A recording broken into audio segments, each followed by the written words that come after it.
Well, guys and girls, thought I'd post this video as a bit of an introduction to myself, what I'm up to, and how I've gone about things before I start posting any videos of my journey.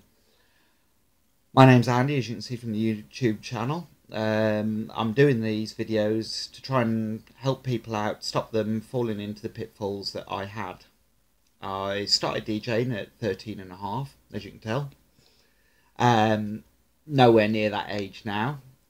Stepped on stage, practiced for a good couple of years beforehand. At 13 and a half, stepped on stage in Ritzy in London many moons ago. Worked as a DJ, both mobile and clubs, up till 21. And at 21, I gave up. Unfortunately, it was a little bit of help. I was still living at home at the time, and it was more poking and prodding off my parents. You can't do this until you're 60. You can't do this at 60. You won't be able to. It's not a real job. Get a real job. Get a career. Something you can fall back on. Well, guys and girls, I tell you now, it is a career.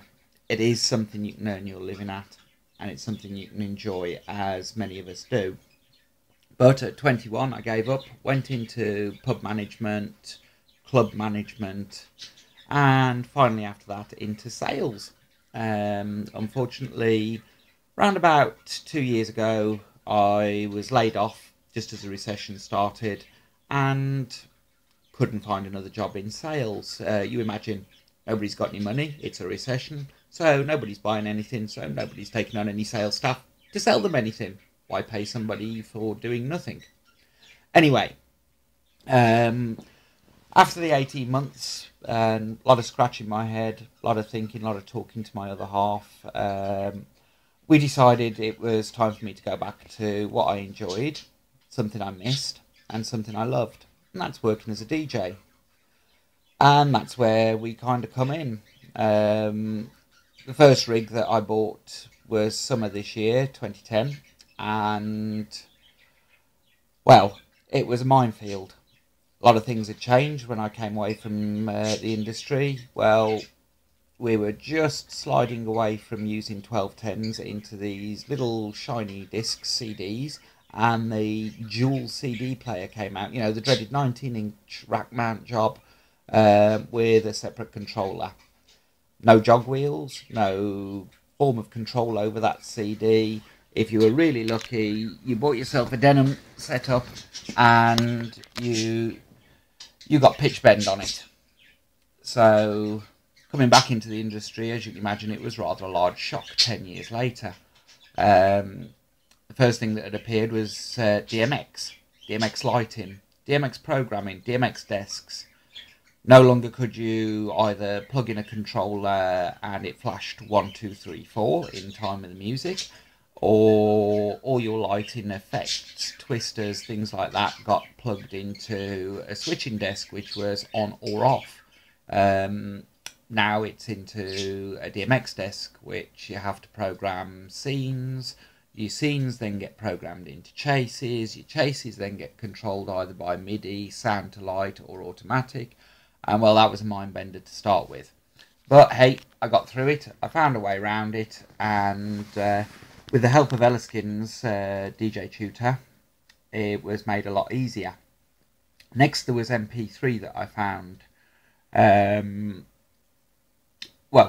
Next it was the new style CDs that I found. CDJ style, a lot like the Pioneers. Everybody's tried to copy them now.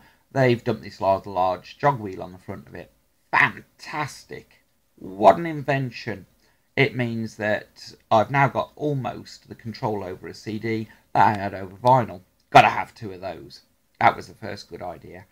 The next idea was MP3. I thought this can't be too hard. I've got an iPod. It's, going to be the same style, but two iPods. No. I started off and still using at the moment, because I haven't finished that journey, Cortex HDC 1000. Nice piece of kit, but very limited. Very, very limited. And it's got to go. My next part of the journey was for Traktor, which is where we kind of come in. I want to use Traktor. I've looked at it, I've enjoyed it, and playing about with it on a demo, and now it's got to be set up properly. Hopefully with timecode control through two CDs, and running through a Mac. I know a lot of you are going to jump up and down and shout, Macs are crap, Macs are crap. Well, it's each to their own. Personally, having worked with PCs for quite a while and found that all these PCs do is fall over on you. It doesn't matter how good your PC is, how much you spend on it, etc. Mac is reliable from what I've seen and used of, and PC isn't. The last thing I want is my laptop shutting down on me in the middle of a show and we're plunged into darkness because there's no sound to light, and silence because there's no music. So I think Mac will be the way to go. Anyway, it's enough about me, and I hope you enjoy my journey into Traktor. And a little bit later on I'll be posting about the lighting I use, the lighting that I'm looking for, lasers, smoke, haze, etc. And with any luck it'll help newcomers to the industry to stop them falling into the pitfalls that I have, spending a lot of unnecessary money, and it'll help them out the same way that DJ Tutor, Brian S. Red, A1 Party DJs, and a few other guys on YouTube have. And in the words of Ella Skins, practice and enjoy.